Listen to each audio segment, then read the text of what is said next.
예수님의 발걸음이 점점 십자가 언덕 위로 향하고 있습니다. 갈보리 언덕, 그곳에 세워진 사형장, 그 십자가 눈앞에 보이는 지점에 와 있습니다.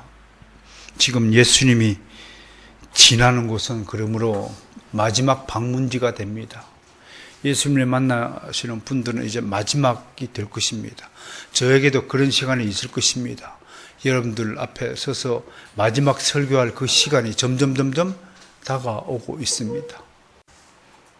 주님 이외엔 아무도 앞으로 무슨 일이 일어날지 모르지만 주님은 자신 앞에 어떤 일이 기다리고 있는지 다 알고 계십니다. 그것은 인간으로서는 감당하지 못할 바로 갈보리 언덕의 십자가 순환입니다. 십자가에 달려 죽으실 자신의 운명을 알고 지금 사람들과 만나고 여행을 하고 있다고 하는 것입니다. 군대에 가면요, 1년에 한 번씩 유격 훈련이라는 것을 받습니다. 그 유격 훈련의 하이라이트가 뭐냐면 가스실 경험하는 거예요. 가스실 들어가는 거예요. 그럼 유격장에 갈 때 3일째 되는 날, 마지막 날 가스실로 들어갔다 나와야 그게 이제 유격 훈련을 종료하는 거예요. 그럼 그날 저녁부 때부터 심장이 벌렁 뛰어요. 여러분, 순환을 앞둔 주님의 마음도 그렇게 유쾌하지는 않았을지 싶어요. 그 가스실 얼마나 혹독한 줄 아세요? 이 방독면을 벗어가지고 3천만 아니지 뭐지 그 군가를 한국 불러야 돼요.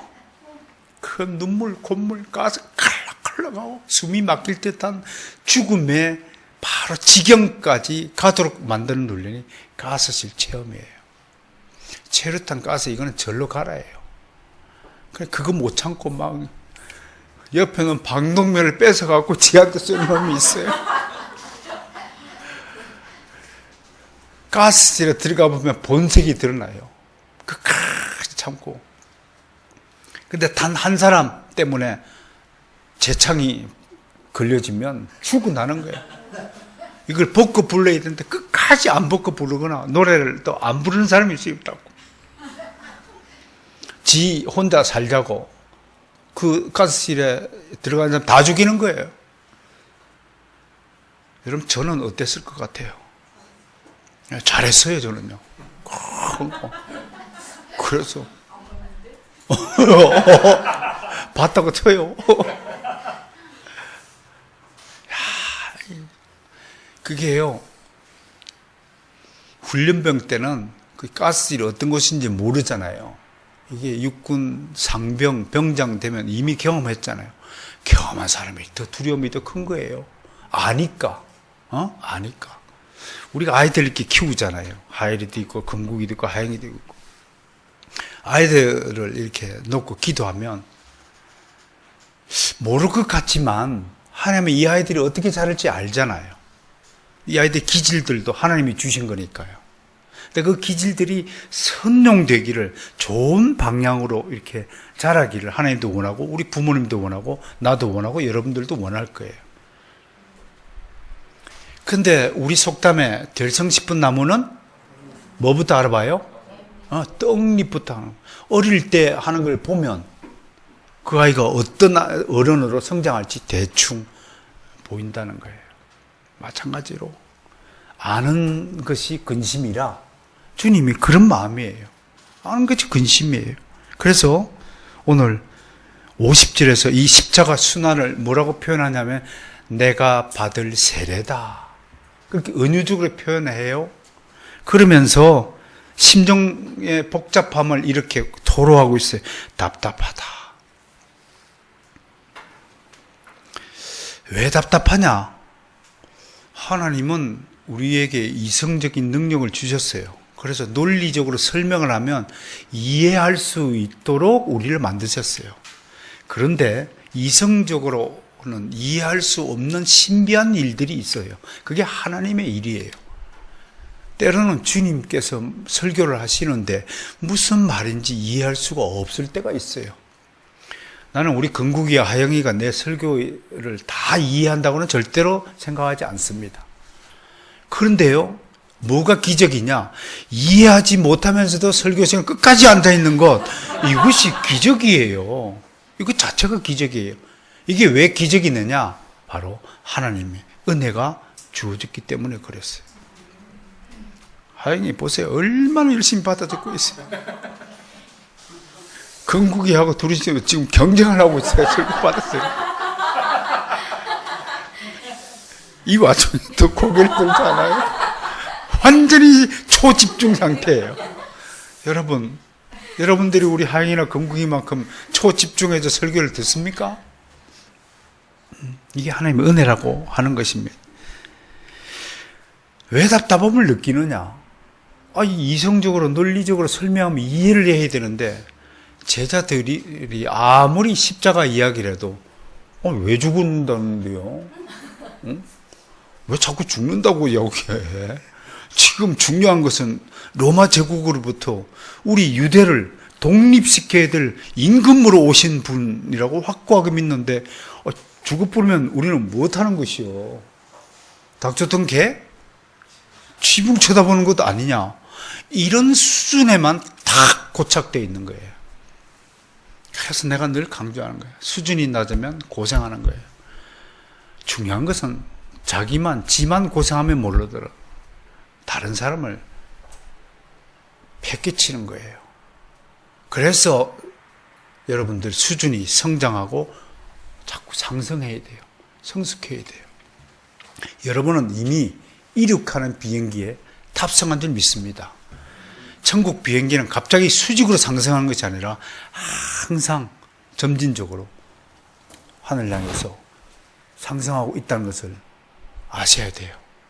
여러분들이 하나님의 은혜 안에 있다면 여러분들은 점진적으로 조금씩 달라지고 변화하고 발전하고 있다는 사실을 스스로 믿으시길 바랍니다. 그렇다면 하나님의 은혜가 여러분들을 지키시고 보호하시고 이끌어 주실 것입니다. 지금 제자들 앞에 서 있는 주님의 심정이 바로 이런 것입니다. 제자들은 주님을 로마 제국에서 유대를 독립시켜줄 유대인의 왕이라고 믿고 따르고 있는데 자꾸 죽는다고 얘기하니까 이해가 안 되는 겁니다. 그러니까 답답하는 겁니다. 그럼에도 답답하다고 하여서 제자들을 그냥 마냥 방치해 둘 수도 없는 노릇이 아니겠습니까? 주님은 자신이 하늘로 돌아간 이후에 제자들에게 어떤 일들이 나타날지 이미 다 꿰뚫고 있으니까 그 상황을 미리 알려주고 제자들을 충분히 대비할 수 있도록 준비시키는 일이 주님이 지금 하셔야 될 일이라고 하는 것입니다. 그게 뭐냐? 그 상황, 주님이 떠나고 난 뒤에 제자들이 맞이할 그 상황을 한마디로 말하면 불이다라고 설명하는 겁니다. 불 같은 상황을 제자들이 맞이할 것이다 라고 말하는 것입니다. 주님은 지금 이 자리에서 앞으로 자신이 떠난 뒤에 제자들에게 닥칠 상황을 빤히 내다보고 계십니다. 그들은 아마 수많은 고초를 겪게 될 것입니다. 수많은 제자들이 주님과 복음으로 인해 목숨을 잃을 것을 주님은 아십니다. 반대로 제가 없는 한 달 동안 여러분들이 엄청 좋아하실 것도 제가 잘 알고 있습니다. 이제는 설교를 한 달이나마 좀 짧게 들었겠구나. 그런 기대를 하지 않을까 생각을 합니다만, 성도 여러분, 여러분들에게, 우리 모두에게 언제나 하나님은 필요한 상황을 주십니다. 그것이 은혜라는 사실을 잊지 않기를 바랍니다. 주님 보세요.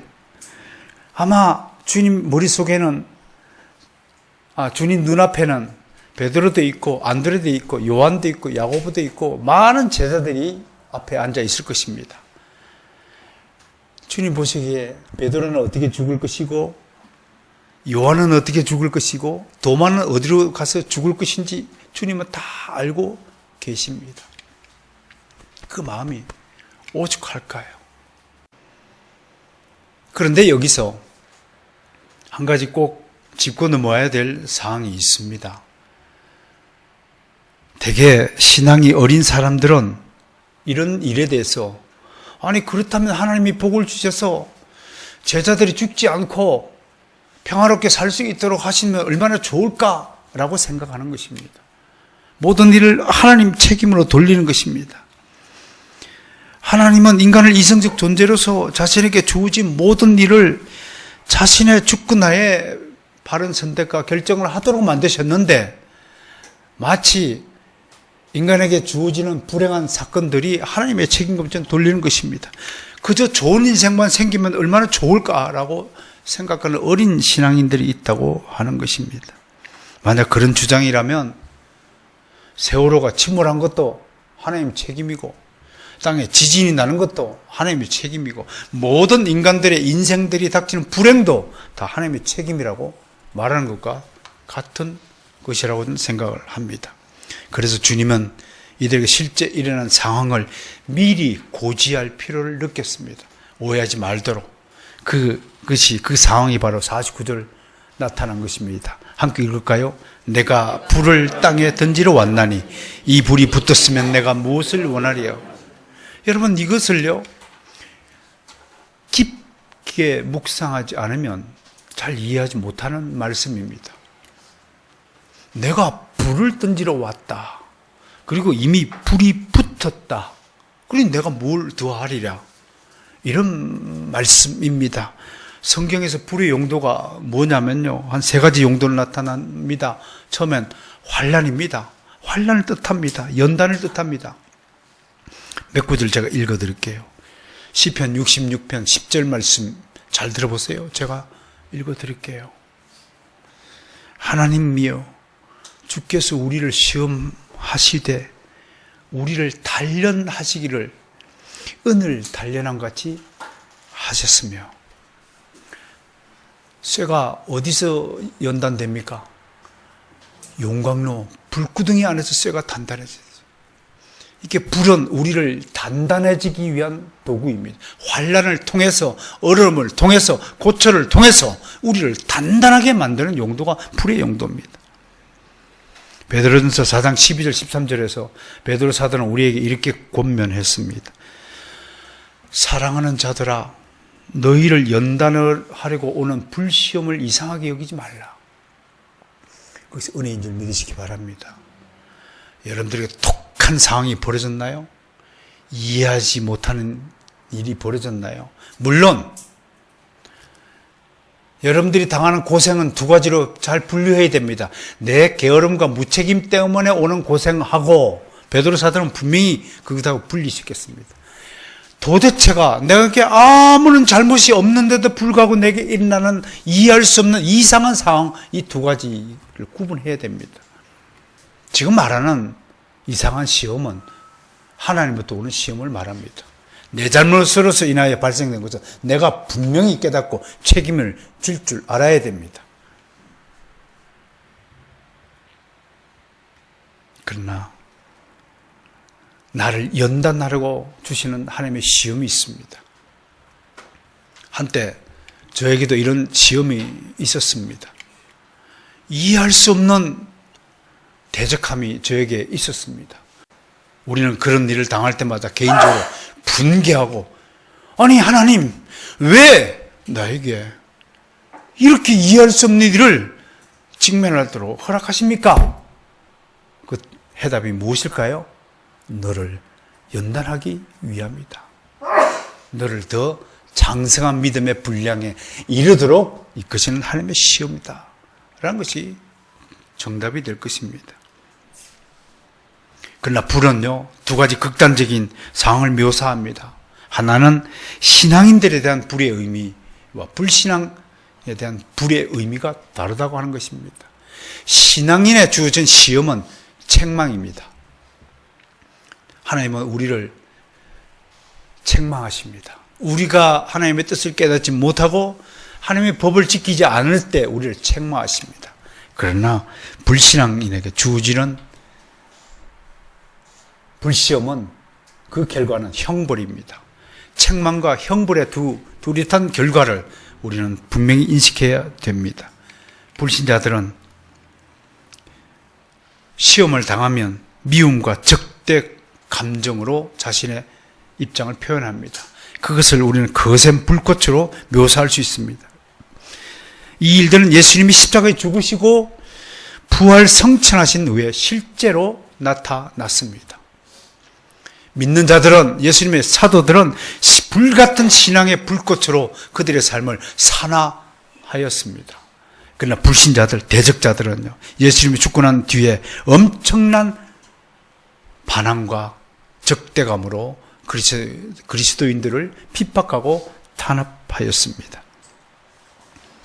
신자들에겐 성령의 불꽃이 가슴속에 점화되었습니다. 그러자 수많은 사람들이 복음을 듣고 회개하고 예수 그리스도를 믿게 되었습니다. 사도행전에는 하루에 믿는 자의 수가 5,000명에 달한다고 보도하고 있습니다. 특히 베드로는 성령의 충만함을 입어 무시무시한 대제사장을 비롯한 관원들과 장로들 앞에 일어서서 당당하게 이렇게 선포했습니다. 다른 이로서는 구원을 결코 받을 수 없다. 그렇게 불같은 성령의 역사와 능력에 힘입은 베드로 복음을 그렇게 증거했습니다. 그러나 대신에 불신자들은 정반대의 행동을 하였습니다. 거세게 반항했습니다.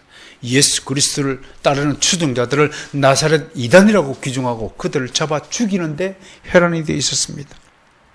그래서 불은 언제나 심판과 관련되어 나타납니다. 앞으로 불신자들이 당할 불심판은 영원한 지옥 형벌임을 성경은 분명히 선포하고 있습니다. 이사야 선지자는 이렇게 이야기했습니다. 보라, 여호와께서 불에 둘러싸여 강림하시려니. 어떻게 강림하신다고요? 앞으로요? 불에 둘러싸여서 강림하시니.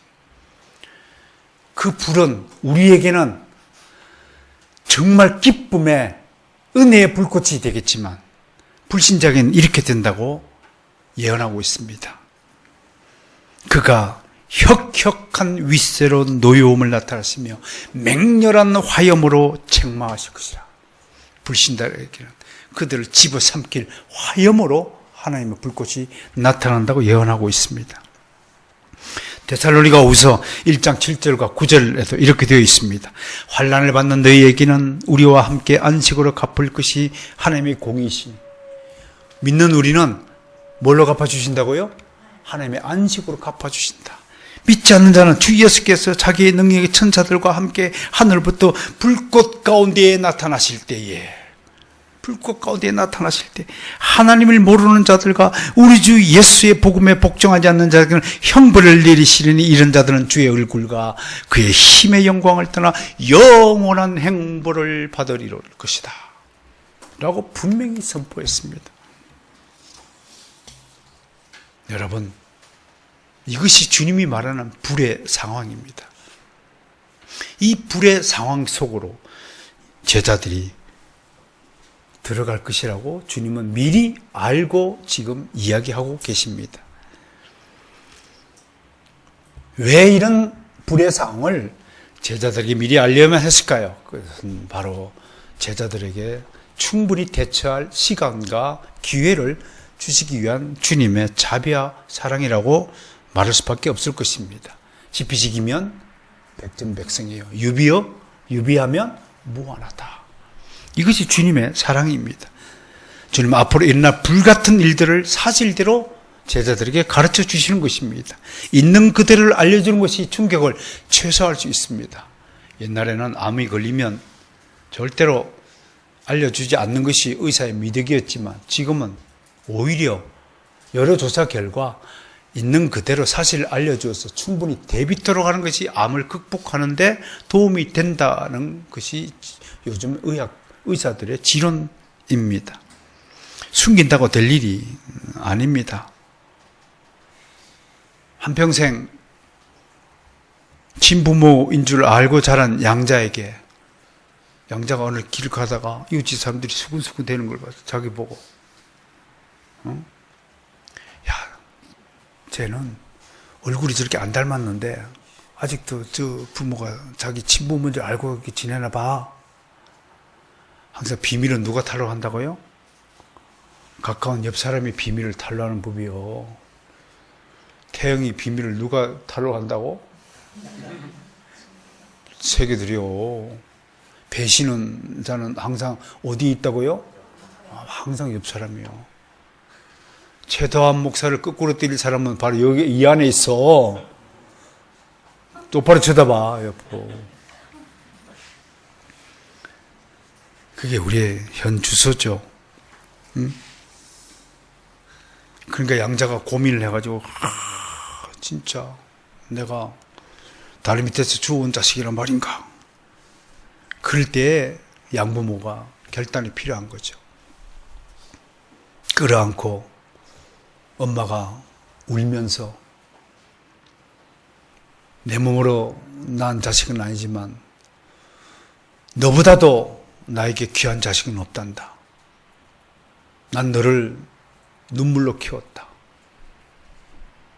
누가 너를 두고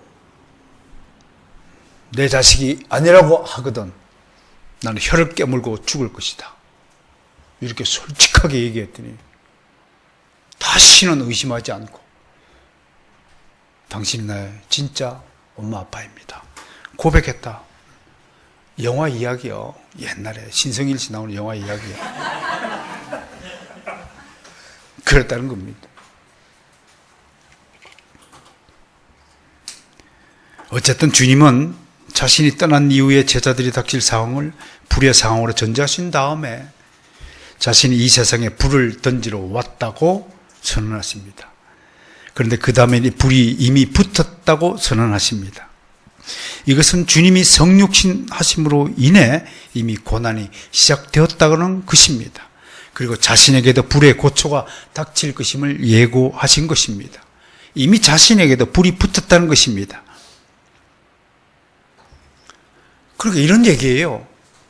주님이 오시기 전까지는요, 세상은 사탄의 세상이었습니다. 사탄이 지배하는 것이었어요. 자기들끼리는 아무런 문제가 없는 평화의 세상이었습니다. 우리 조선 땅에 교회가 세워지기 전까지는 불교의 땅이었습니다. 유교의 땅이었습니다. 성녀들의 세상이었습니다. 아무런 분쟁과 고민거리가 없는 곳이 조선 땅이었습니다.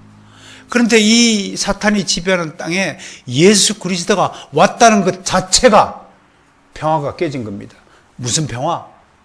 지들이 생각하는 누리는 평화가 깨진 것입니다. 이 땅에 교회가 세워짐으로써 사탄의 세상은 흔들리기 시작했습니다.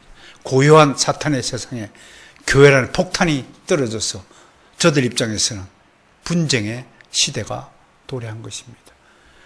그것을 예수님이 내가 불을 던지러 왔다라고 표현하는 겁니다. 그리고 이미 불이 붙었다라고 얘기합니다. 그래놓고 그 다음에 와셔야 돼요. 내가 뭘 할 수 있냐? 난 더 이상 할 일이 없다. 그런 뜻으로 지금 말씀을 하는 겁니다. 이미 불을 다 던졌어. 세상은 깨져버렸어요. 사탄의 세상은 분쟁이 일어났어요. 둘로 쪼개져 버렸어요. 이제 사탄의 세상은 점점 멸망할 것이에요. 이미 불이 붙었어요. 나는 이제 더 이상 할 일이 없다. 내 할 일 다 했다. 그러므로 나는 십자가 순환으로 가는 것이다. 그게 그 말씀이에요. 오늘 본문의 말씀이 이제 이해가 되시는 겁니까? 이게 오늘 본문이 가르치는 말씀입니다. 이것이 주님의 한마디로 말하면 불의 세례입니다. 주님은 당신께서 예고하신 대로 무서운 고통의 홍수에 자신을 스스로 던지셨습니다. 구약의 시편 기자가요, 묘하게 이 상황을 예언했습니다. 저도 제가 이 말씀 준비하면서 언뜻 찾은 것인데 시편 42편 7편 한번 봅시다. 시편 42편 7편.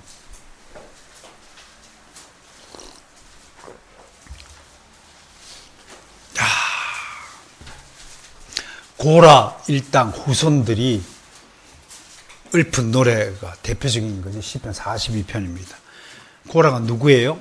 하나님을 대적하여 땅 밑으로 꺼져 죽은 반역자들 일당이죠. 그 후손들은 자신들의 조상이 하나님을 대적했던 이유로 평생 회개하며 자신을 낮추고 겸손한 자세를 가지고 살았다고 합니다. 그들이 읊은 시 중에서 42편 7절 시작. 주의 폭포 소리에 깊은 바다가 서로 부르며 주의 모든 파도와 물결이 나를 휩쓸었나이다. 여기서 나는 누군가요? 시편에 등장하는 나라는 1인칭은 전부 예수 그리스도를 은유적으로 표현한 것입니다. 예수 그리스도가 다윗의 입술을 통해서 노래한 것입니다. 성부 하나님께서 나를 이렇게 하셨다라고 읽으시면 틀림이 없습니다. 하나님께서 나를 어디로요? 파도와 물결 속으로 나를 집어넣으셨다. 지금 주님이 내가 받을 불세례, 내가 받을 십자가 고난을 이 불길의 화염의 홍수 속으로 자신이 들어간다라고 표현하고 있는 것입니다. 그러면서도 주님은 한마디 불평이 없으셨습니다. 오히려 고난을 자처하셨습니다. 그래서 주님의 능동적 사역이다 그렇게 말하는 겁니다. 자처하셨으니까요. 능동적이다. 누군가 시켜서 이끌려 가서 억지로 하는 것은 수동적인 것입니다. 주님의 사역은 능동적인 사역입니다. 다른 인간적 아이들은 전부 수동적인 탄생입니다. 태어나고 싶어서 태어난 게 아닙니다. 그러나 오직 우리 주 예수 그리스도만이 능동적 탄생을 하신 분입니다. 자기가 태어나고 싶어서 태어나신 것입니다. 이게 우리랑 다른 겁니다. 이제 능동적 사역과 수동적 사역의 의미를 분별할 수 있을 것 같습니다. 그런데 혹자들은 여기서 주님이 자기 마음이 답답하다고 토로한 부분을 가지고 다른 해석들을 합니다. 그러나 이거는 크게 오해한 것입니다. 제 아무리 자원했다 할지라도 고통을 앞에 두고 기뻐할 리가 없습니다. 오히려 주님은 자신이 당할 고초 앞에서 가장 인간적인 심정의 일단을 우리 앞에 토로한 것이야말로 우리에게 더 큰 교훈의 유익을 줄 수 있다고 저는 판단합니다. 주님께서 하나님이시니까 나는 하나도 괴롭지 않아. 그럼 우리에게 감동이 없을 거예요. 주님은 완전한 하나님이시자 완전한 인성을 가진 완전한 참 사람이라는 사실을 우리는 잊지 말아야 할 것입니다. 나가 이 말씀 주님의 답답함 말씀 자신의 죽음에 대한 것이 아닙니다. 주님은 이 순간까지도 앞으로 제자들을 배닥칠 죽음의 고초를 생각하면서 안타까운 심정을 토로한 것입니다. 이것이 주님의 진정한 사랑이죠. 자신이 지금 죽으러 가는 마당에 자기 걱정은 하지 않으시고 되레 남겨질 제자들 걱정으로 지금 주님의 마음이 합쳐져 있다고 하는 것입니다. 그런데 갑자기 주님은 이상한 말씀을 또 하십니다. 그것은 자신이 화평을 주기 위해 온 것이 아니라 오히려 분쟁케 하기 위해 왔다고 하신 것입니다. 이 말씀을 듣는 자와 읽는 자들에게 하나의 충격적인 발언입니다. 주님은 성경에서 많은 부분에서 평강의 왕, 평화의 사신이라고 소개되어 있습니다. 이사야 선지자는 그의 이름은 기묘자라, 모사라, 전능하신 하나님이라, 영존하신 하나님이요 평강의 왕이라고 주님을 예수 그리스도를 소개한 바가 있습니다. 특히 평강의 더함이 무궁하다고 이사야서 9장 7절에서 예언하였습니다. 여러분의 담임 목사인 더한 목사가 전혀 성경적으로 근거가 없는 것이 아니라 이사야서 9장 7절에 분명히 더함이 무궁하다라고 표기되어 있습니다. 어디에 있다고요? 이사야서 9장 7절. 여러분 담임 목사 이름이 여기 성경에 기록되어 있습니다.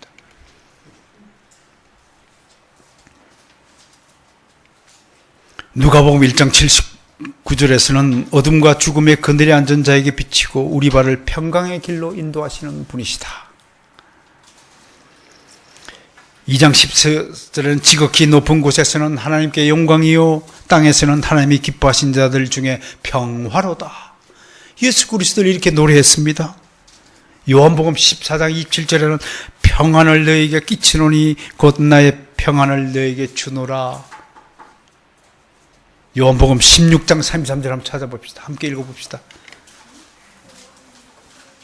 요한복음 16장 33절에서는 이렇게 예수 그리스도를 평강의 왕으로 소개하고 있습니다.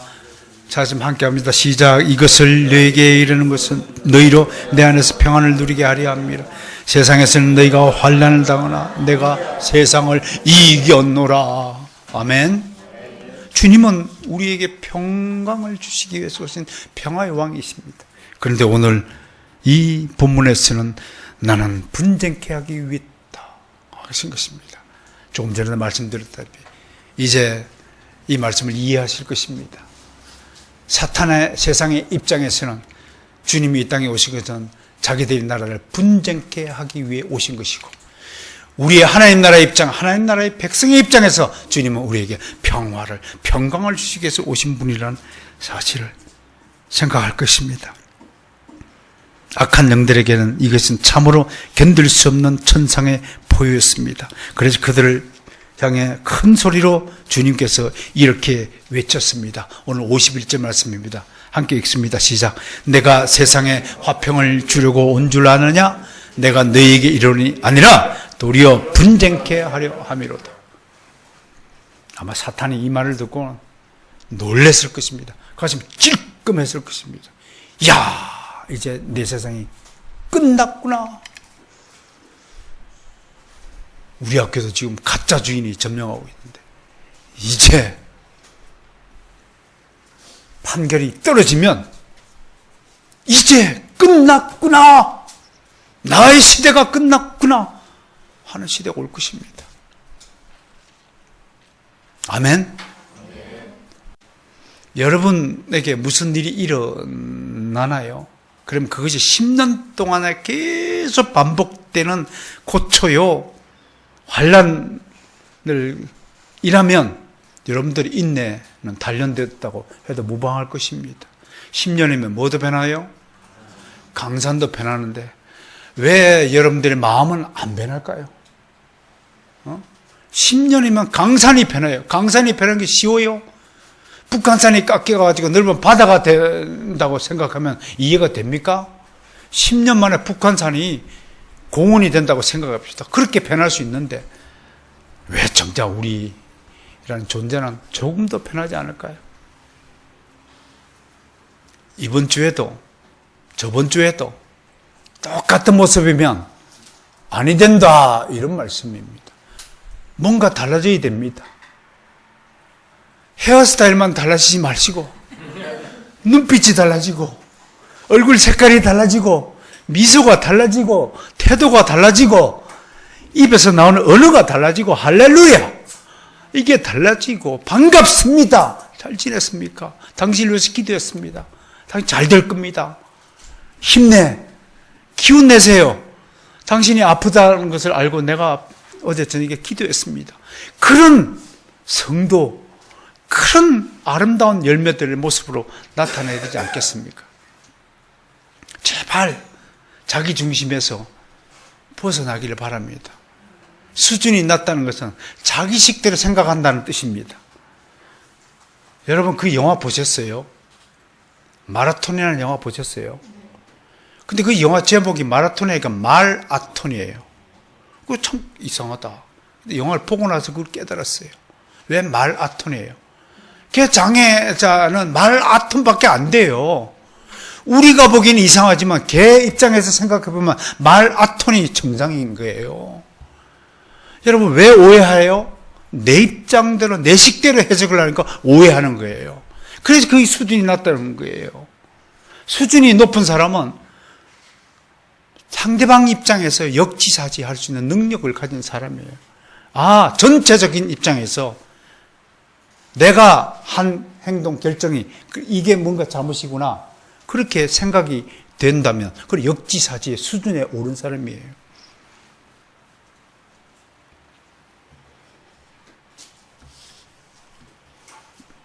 여러분 옆에 사람 좀 돌아보세요. 당신 옆에, 여러분 옆에 있는 지금 현재의 인물들이요, 주님께서 여러분들과 함께 은혜를 공유토록 하신 주의 형제들이라는 사실입니다. 이보다도 더 귀한 인연이 없습니다. 하나님 나라 관점에서 늘 생각하며 살아가시길 바랍니다.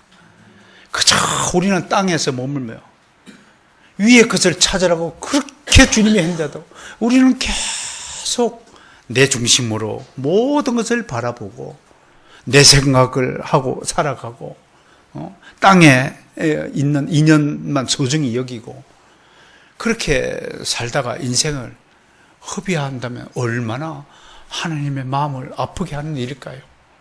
우리는 정말 영원토록 천상에서 함께 살아가야 될 주의 백성들, 주의 형제, 자매라는 사실을 꼭 잊지 않기를 바랍니다.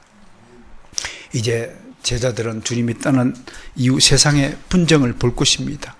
어쩔 수 없이 제자들은 그 소용돌이 속으로 빠져들어가 많은 환난과 고초를 겪을 것입니다. 주변을 둘러보세요. 얼마나 많은 분쟁들이 목격됩니까? 주님은 이 분쟁의 상황을 가장 가까워야 할 자신의 제자들까지 확대하여 경고합니다. 제 아무리 세상이 요동친다 해도 인륜의 근본이 무너질 수는 없는데, 그러나 주님이 경고한 분쟁의 세상에는 부자지간도 분쟁하고 모녀지간도 분쟁하고 고부지간도 불화가 발생한다고 경고하고 있습니다. 이게 세상의 본질이라고 하는 것입니다. 이 분쟁 속으로 제자들을 집어 던지고 있는 주님을 보아야 하는 것입니다. 어린 제자들은 왜 우리를 주님 사랑한다 했으면서 이렇게 고초를 겪도록 하십니까? 그런 어린 생각을 버리시고요. 주님께서 더 풍성한 은혜를 우리에게 주시기 위한 사실을 깨닫기를 다시 한번 축원합니다. 지금도 우리는 요동치는 세상을 바라보며 삽니다. 영적으로 칠흑같이 어두운 세상의 한가운데서 촛불 하나 달랑 들고 빛을 밝히고자 하는 일은 세상이 보기에는 가당치다 않은 일로 보일 것입니다. 세상은 교회를 깔보고 복음 따위에 신경 쓰지 않습니다. 특히 최근에 한국 교회는 바람 앞에 등불처럼 연약한 존재가 되었습니다. 이상한 지도자가 나타나서 교회를 분란시키고 참된 교회의 본질을, 위치를, 그 고상한 위격을 훼손시키고 있습니다. 성도들은 세상의 온갖 즐길 것에 취해버려서 성도라는 옷만 그치고 이름표만 가졌지 실제로 성도의 모습을 가지고 있는 성도는 눈에 보이지 않습니다. 목사들은 사리사욕의 눈물에서 가장 타락한 존재들이 한국의 목사들이다 라는 말을 할 만큼 목사들에 대한 질책이 더 높은 시대에 살고 있습니다. 주 예수 그리스도를 믿어 구원을 받고 천국에 간다는 이야기는 옛날 고리타분하고 쾌쾌묵은 이야기로 치부합니다. 옛날에 저 어렸을 때만 하더라도 목사님들은 모이면 진짜 입에서 세상 얘기 한 줄도 나오지 않았어요.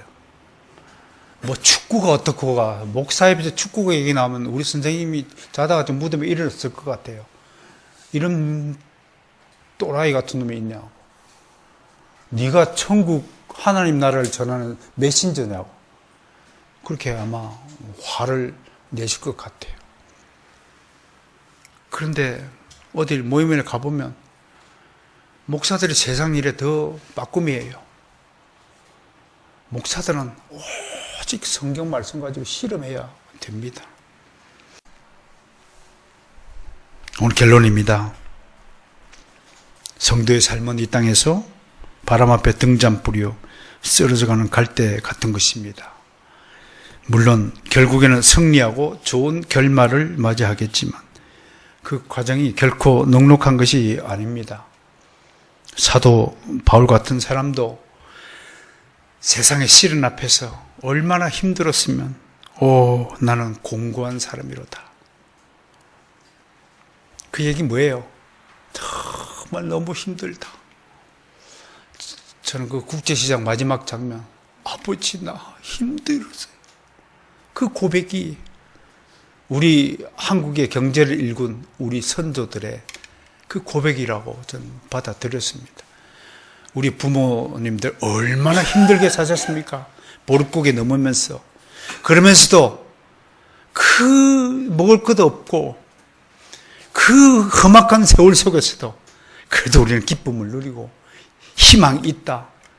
내일의 태양은 뜬다. 할 수 있다 하시니는 하신다. 참 아름다워라. 주님이 만든 세상은 긍정적으로 바라보고 감사하고 기뻐하고 이랬는데